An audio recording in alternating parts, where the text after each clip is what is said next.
А выглядит эта задвижка вот таким образом. То есть это оцинкованный лист. Не знаю, миллиметр, полтора, сколько он тут. Не толстый. На клепочках тут все собрано. Ну, вот такая вот задвижечка, которая открывается, закрывается, в принципе.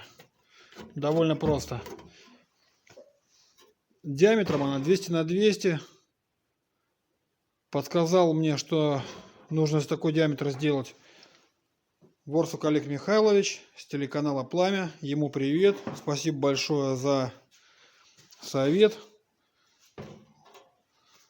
Вот. По его совету собрал вот такую задвижечку, в общем, мне брат. Диаметром 200 на 200. Ну, я думаю, тут уж воздуха наверняка будет хватать.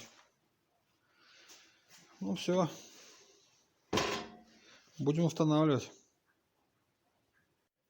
Ну вот, задвижечка установлена. Обшили стену огнеупорными листами.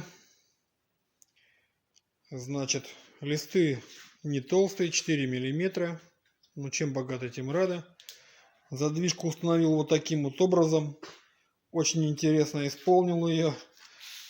Ну, как представлял ситуацию, как видел, так и сделал. В общем, сделал ручку деревянную, наклепал ее. Сделал такой упорчик, чтобы она не болталась. Вот она таким образом стоит. Сейчас мой помощник, знаменитый в своих определенных кругах, Мишелька Вермишелька, поможет мне. Он продемонстрирует, как данная задвижка работает. Мишелька, помоги мне, пожалуйста, продемонстрируй, как работает задвижечка. Вот, собственно, камин. И вот так вот работает наша задвижка.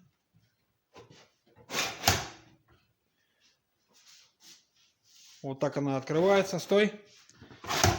Ох, воздух хорошо идет. Должно гореть, я думаю. Подальше задвинь ее, пожалуйста. Ну, Мишаня, даешь. Очень даже все задвигается. Ну что ж, вот такая прикольная задвижка. Итак, теперь дело за малым. Будем возводить топку и делать